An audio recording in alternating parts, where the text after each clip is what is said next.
Hello, everyone. This is Patricia Jo Grover, your goal achievement strategist with the Patricia Jo Grover Show. And today I have with me my guest, Barbara Groendyk. And Barbara is a preschool teacher, a reading tutor, and a published author from Grand Rapids, Michigan. She is a mom of three amazing children, all who were adopted as older children. She is also a mom to her fur children, Shelby, Oliver, and Charlie. Barbara's book, Shelby Finds Her Family, is a true story of Shelby, a funny, clever, and somewhat naughty hound. And at first glance, the book looks like a story of a dog searching for her forever home. Yet the tale of her beloved hound's rescue goes so much deeper. So we're going to have Barbara here to tell us all about it. Thank you for being with me, Barbara. I am thrilled to be here, Patty. Thank you for inviting me. I love talking about my book and sharing Shelby's story, which is really the story of my children, too. So as we get into the book, talking about the book, we'll see the connection, the very uncanny connection between Shelby's story and my kid's story. Wonderful, wonderful. So let me ask you. So what inspired you to write this book?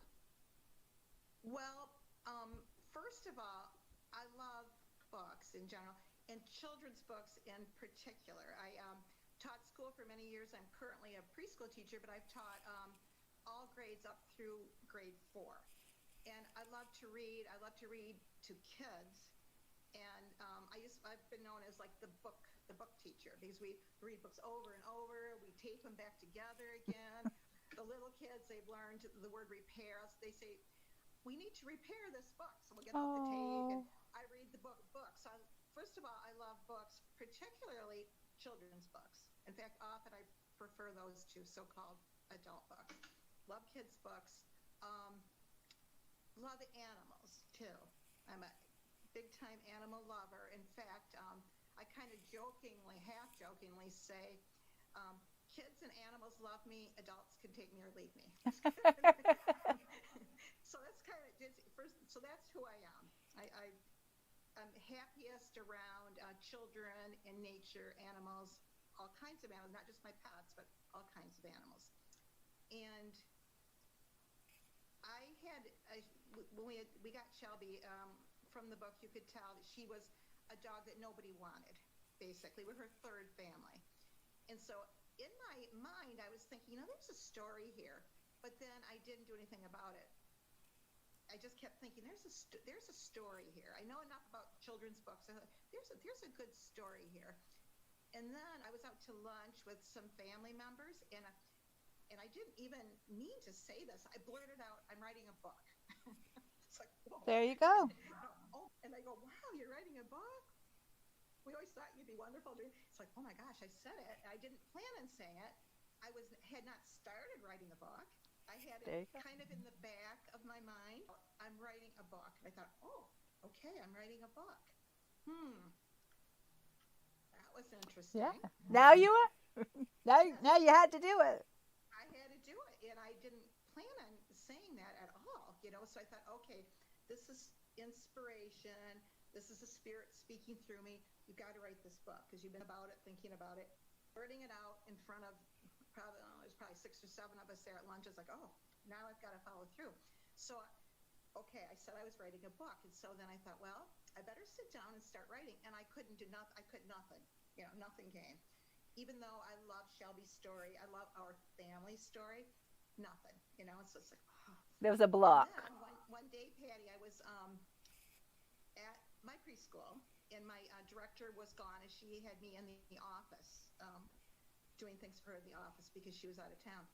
And all of a sudden, I got some paper out. I wrote the whole book.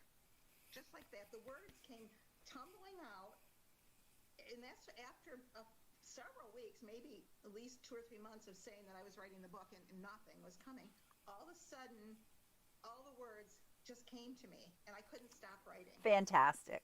Oh, I just wrote the book. Oh my goodness. I just wrote the book I've been talking about writing. Yeah. the words came out. I got goosebumps right now, quite Right. honestly, even It's right. remembering The like timing, that. that purpose of that, and the timing just had to be right. Yeah. Yes, and it it's like, oh my goodness. And so okay, so I got the words out, and I thought, well, who is going to pay attention to this little school teacher from Grand Rapids? How am I going to get this book, which I've written out there? That was my next thing. And I thought, okay, I've got all the words down. How is this going to go from the words, which I think were almost, well, not even think, I know. The words were directed from me. It was not an effort to write at that point. And so I thought, well, I'm going to put this aside, continue all my busy things that I do every day. And then a memory popped up of a little boy who was in my room. He had bought a book to school, again, for me to read, because kids were always bringing me books to read. And it was published by a local publisher. And it's like, in that I didn't write it down or anything, but I've got a really good memory for like little details and stuff. I used to be called Miss Trivia in college. When Trivial Pursuit was big, I was nicknamed Miss Trivia. I was really good. So I remembered it, even though I didn't write it down. So I thought, well, what do you got to lose? So I found it. It was Credo Publishing, and I found it on the computer, of course. And I sent out a message, what I wanted to accomplish for my book and what my story was. And I heard back relatively quickly that this sounds like you got the potential for an excellent book. And then the whole year-long process started. And a lot more complicated than I realized. I always loved books. There's a lot to this. You don't know what you don't know until you don't know it, I right? knew so much to it. Even though I had the body of the story, there was so much to it. And Tim Beals is the man I was working with, and he got me in touch with a wonderful illustrator. Actually, she lives in England, and and so we started working together, and she'd send me the drawings, and I would approve them or say they've got to change a little bit. And then to get the words to flow from page to page, really interesting process, a whole interesting process. But Patty, here's the message behind the message. As I was writing this book and getting it down in paper and really thinking about my words, I realized that this is Shelby's story, my naughty little hound who nobody wanted. She only our family, trust me. And my own children, who I dedicated my book to. I have 3 children, Paula, Andres, and Albert. They're all adopted from Colombia. They were my husband and I had been busy career people. We put off having kids. Right. We talked about it, never did. And these 3 kids came to our attention through a weird thing too. There's no mistakes. I was on the internet. I thought I was hitting, this is me with technical things anyway, but I thought I was hitting one web page and I hit another one, and information about these kids popped up on the computer. It's like, what? What's this all about? And I thought, well, I don't understand any of this, but I'm going to look into it. And it turns out our kids were abandoned in Colombia. They're abandoned when Paula was 5 or 6 years old. The boys were little. They were 2 and 1. She took care of those little boys on the street. She's my girl. She's my best friend, also a fantastic young woman now. Wow. They were looking finally through a series of really events that these kids have been through, especially Paula. They eventually were turned into an orphanage because she was trying to take care of these little kids as a little kid herself. Right. And eventually they got put into an orphanage, and they were trying to find somebody who would adopt these 3 kids as a family, because this is a tight little group. Right. You know, they're a tight little group. And people wanted babies. They didn't want to take 3 kids in all at once. They thought they had found an adoptive parents for my kids. Turns out the mom didn't like Paula, wanted to take the boys and not Paula, so that didn't go. And so they were getting older, and they were getting to the point where somebody's got to take these kids. Well, long story short, we did. They became our kids. But the story of we found Shelby on the computer. We found the kids on the computer. Unbelievable. Shelby was rejected by her farmhouse family, and then thought she had found a home, but the woman didn't like her, rejected her. Paula got rejected by this so-called adoptive parent who didn't like Paula. They just wanted the boys. Adjustment problems. I mean, with Shelby, her naughty behavior, trying to get that under control. My kids coming from Colombia, not knowing English, we didn't know Spanish. It was what an adventure. Wow. That first summer, I look back on it now and thought, oh, how did we do this? You do. You put one foot in front of the other and you do it. But so similar, their paths from finding them on the computer, finding Shelby on the computer, Shelby being rejected because she was too naughty, the future mother not liking Paula because Paula was so reserved and protective of the boys. It just was so uncanny that Shelby's story was actually my kid's story too. And I got goosebumps. I got goosebumps just hearing that. We didn't realize it. Of course, when you're living through this, all the different things you have to do, you don't realize it until you take a step back and then look back at it. And my book, one of the purposes of my book, I think, was for helping me to look at where we were and where we are now, and looking back on it now. Because when you're living it, you don't realize it. You're just doing your best. And so my whole book, yes, it's about shelter pets. They have my heart and soul. But it's also about kids, especially older kids that are caught up into the system, that please don't give up hope. Don't give up hope. There is someone who wants you. There's someone who will love you even when you're being naughty, even when you're rejecting them. There's somebody there for you. In fact, Paula, when she was 11 when she came to the United States, but when she was turning 11, it was a few months before she actually came home to us, she said all she wanted for her birthday was a family. It's all she wanted for her birthday was a family. And through all of our comings and goings and processes, we are a family. We are a family. And my book, as I was working with the illustrator for the book, Rachel Baines, a wonderful woman, I sent her a lot of pictures of us, because I said, I want it to look like us. My kids have black hair, darker skin. They're gorgeous, quite frankly. Maybe just a mom's take on that. Yeah. Hey, because we don't look like every other family. Right. I want people to know that you can bring these older kids in. You figure out a way as you go. You make some stumbles. You make some mistakes. You work through the issues. Just like with Shelby, she's a very naughty girl. Most people would have returned her or put her into the Humane Society or someplace, and I don't think she would have been adopted. But you work through it. You love her. You work through it. You love the kids. You work through their little issues. That first summer was insane. Them not knowing English. We didn't know Spanish. It's like, what in the world do we do? Yeah. Oh, my gosh. We're doing this. Oh, my goodness. But we figured it out. And that's the message behind the message of my book.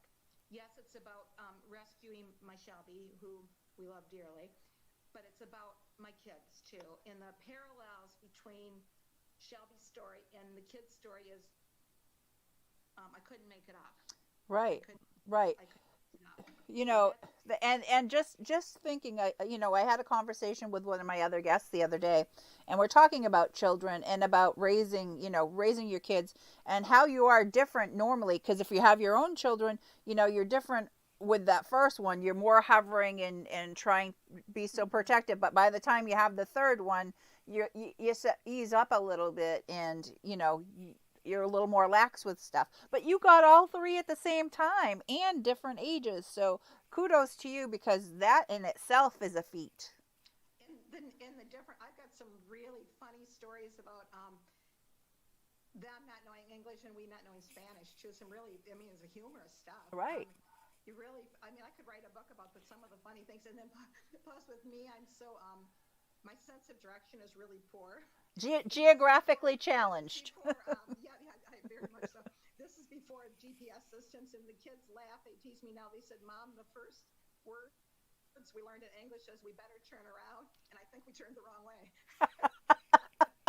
That is funny. That is Yeah, funny. there's other many funny things about my boys. My little boys, they're college students now, but my little boys, they were 6 and 7, and they I felt comfortable. We live on the end of a cul-de-sac in a really good neighborhood. They were out playing, and I thought, well, that's fine. I can get things done around the house. And they actually went into a neighbor's house. These little boys who didn't know English. Around here, we know hardly anybody locks their doors where we live. But Right. went into a neighbor's house, went into the refrigerator, helped themselves to a snack, went upstairs to the master bedroom, turned the TV on, and were sitting at the edge of the bed eating a snack when the woman, the lady of the house, came out from her shower. And there were my little boys.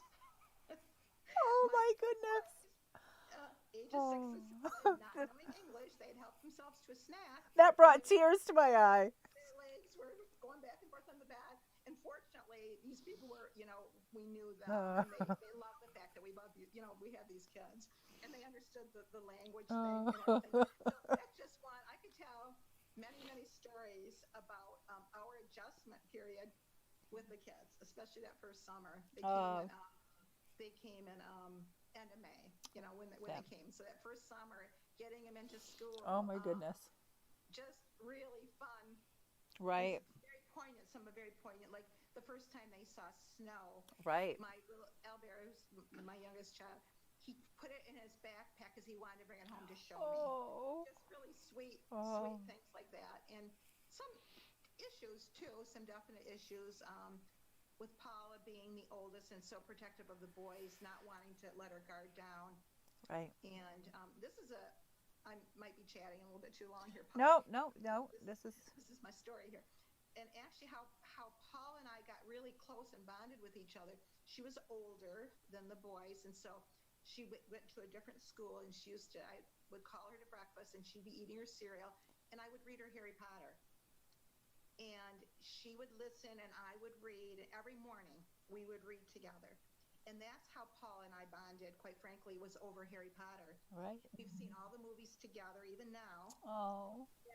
And that's how we got so close. And now she's absolutely my best friend, a grown woman now, and a great, great girl. But that's how we got to be close, because she was afraid to let go with those boys. She's the reason those boys are still alive, quite frankly. Right. You know anything about Bogota, Colombia? It's huge city full of, as all large cities are, full of potential dangers. But she took care of those little boys as a little girl herself. So we had an adjustment period, Paula and I especially, because her letting go, letting me be the mom. Right. Difficult. Right. You were a blessing in their lives, and they were a blessing in yours by all the way around. Yes. And our Shelby, our hound dog, here's my book. Just thought I'd bring it on. Oh, yep. Oh, yeah. She's been a blessing for us too, because we know for sure Shelby would probably be a goner right now also if we hadn't thought, no, we can handle a naughty dog. We can handle a hound. We see the good in Shelbs too. Yep. So wonderful. the story behind my story. It's really the story of my children. It's the story of my Shelby for sure. We have 2 rescue cats too. It's like Right. Rescue is my middle name. So Barbara, beautiful, beautiful story. And there's so many messages to share with my viewers with what we just, what you just shared, just with life, in general. Life happens to every single one of us, whether we're ready for it or not. And the choices and decisions that we make design our destiny and lead us to whatever future we're going to have, good, bad, or indifferent. So, and so just the messages in there. So can you share anything like where the messages apply to other areas of life that you would? Sure. bring up? I'm going to draw back to a time I was asked to read my book at a lot of places because I've got good connections with parents. But my niece Amanda works with children who have been permanently taken from their parents and have gotten in some kind of trouble with the law, all kinds of mishaps because these children were basically abused Neglected and and parental rights were permanently dissolved. Amanda does wonderful work. So she asked me, she said, Aunt Barb, would you like to read your story to my kids? And I thought, well, sure. You know, it seems like I'm always saying yes to things. Never say no. Sure. I said, I'm not sure. She divided them to two groups. The younger children, I knew they would just like the story because kids love stories about dogs and things. So, yeah. But then she had a group of probably about 8 high school kids, big boys with, like, kind of looks on their faces. I thought, okay, I'll see what I can do with the big kids. I was comfortable with the little kids. I've always taught younger children. So I thought, well, sure, I'm going to give this a go. So I got into this room with these big, mainly boys, but some really kind of tough-looking girls, too, in there. I thought, okay, let's see what I can do with this. So I said to them, I said, my book is a child's story. It's a children's story about my dog. It's all true. I said, but what the message I want to give to all of you is that you have a place. You have a talent. You have a place. Don't give up. You have a story to tell. This is my Shelby story, and I talked about my kids, and they asked such dear questions about my kids even, like were they beaten, and all things that they were drawing from their own past. Right. I said, please realize that you have a story. You have a talent to share. Don't give up. Please take your story to the world because you're going to help somebody by your story. And I'll tell you, Patty, those big kids, they asked the best questions. Awesome. And they were so respectful. I thought, oh my, are they going to boo me or what are they going to do? Because I'm not used to big kids, let alone big kids, big troubled kids. Hey. They were wonderful. Fantastic. And that message just came out of my mouth too. I said, I didn't know what I was going to say to these big kids. And I said, please take this as a sign that you have something to share. You have a gift. And you can bring your gift to the world. You're going to be able to help somebody with your gift. Yes. So please realize it's never too late, ever too late. You have a place in the world, an important place in the world. And that's another message from my book. And I'll tell you, Patty, I left there, and Amanda, of course, my niece, thanked me, and I thanked those big kids. Thank you for being so kind to me and asking such good questions. So thank you so much. Well, I went out to my car and I cried my eyes out. I think I could cry now. Yeah, I've got tears in my eyes. I started to cry. Like, oh my gosh, this is the first time I've really cried hard about this book. I got at home. My husband was home. I cried with my husband. I thought, oh my gosh, I'm crying again, just thinking about those children. And I hope they took my message to them to their hearts. And one big boy said, I like to draw. And I said, that's fantastic. Look at the art you could create. Even if it's not art for a book, you could make posters. You could design tattoos. You are an artist. That's what a wonderful gift. Art. They asked me, did I draw these pictures? I said, no, trust me. These are not my pictures. These would be stick people. Shelby would be a stick dog if I had to draw, And so that was one of the things that came out. This young man said he was an artist. I said, oh, such a wonderful gift. But those kids touched my heart probably and I love working with little kids. They're fantastic in so many ways. But those big troubled kids touched my heart probably more than I could even begin to say. And so that is the application that sticks out most in my mind. Find your talent. You have a place in the world. No matter where you came from, no matter where you are right now, you're wanted. Someone wants you. Someone needs you. And that's my big message. Oh, mwah, mwah, Barbara. Oh, yes. You know, this is what my show is all about. I want people to know that they are worthy and they are capable. You guys, please, please, please, if you joined us late, go back and listen to the story that Barbara just shared with us, touching hearts and souls in so many different ways, and not just with her, you know, the sharing of her life with her family and her dog, but how sharing that story, just like I'm helping people share their stories here, is affecting other people's lives in such a positive way. Now, these youth that she had gone to school to talk to, just think, you know, that was so inspirational, and she was afraid to come across and talk to these young men and women, you know, and not knowing how she would be received.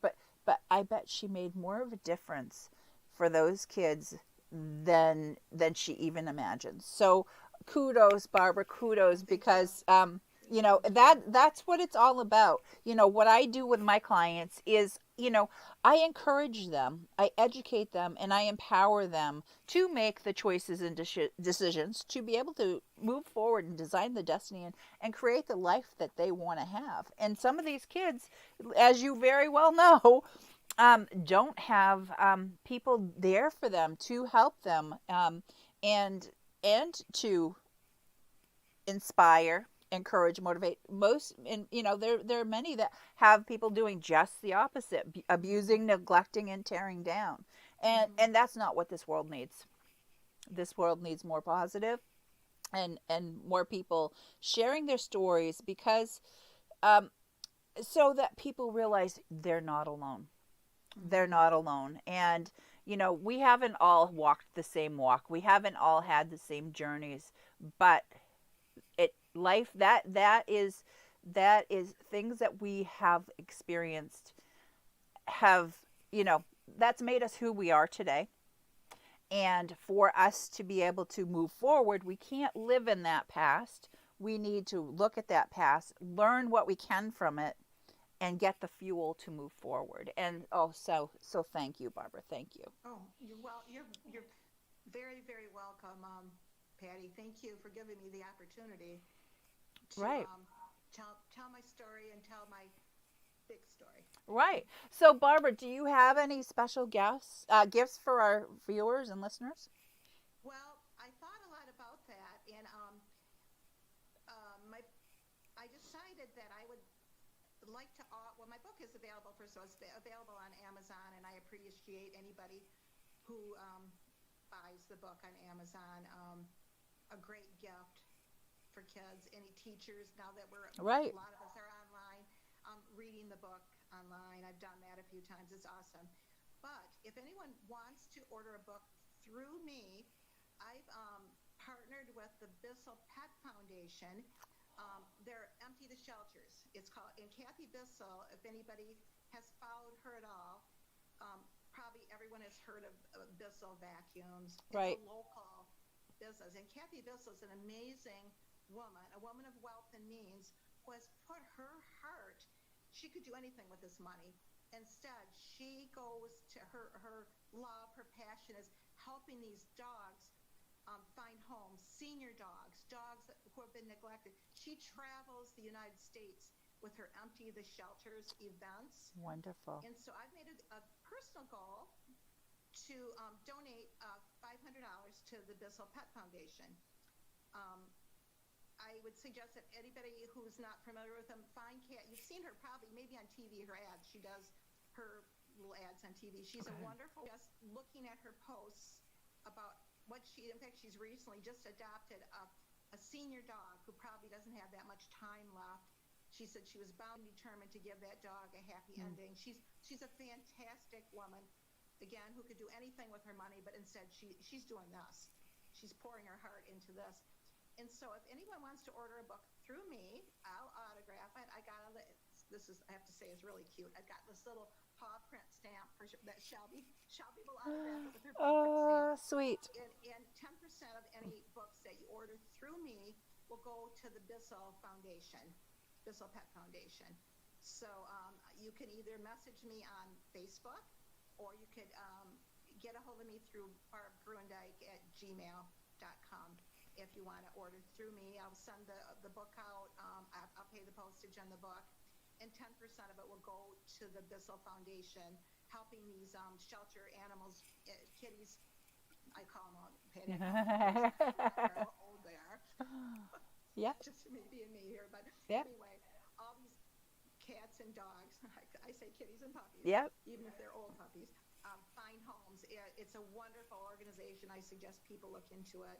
And then you'll love my book. My book's a great book, I have to say. Wonderful. It's my Wonderful. baby. Yes, It's exactly. a great book. Yep. So Ex- that's my offer. Exactly. Well, wonderful. Thank you so much, Barbara, again for being with me. For anyone who's not familiar, I'm Patricia Jo Grover. This is the Patricia Jo Grover Show. I'm the goal achievement strategist, and we turn believers into achievers. My book is Living Outside the Box, the Goal Achievement Strategist Guide to Reaching Your Full Potential. And it is, it's a tool to help people achieve their dreams and goals. So right behind us here, there's a little video that's going to play, and it has my special gift to all the viewers, and I hope you take advantage of it. Thanks for being with me, Barb, and Thank you so all much. right. All right, great. All right, bye-bye. Bye.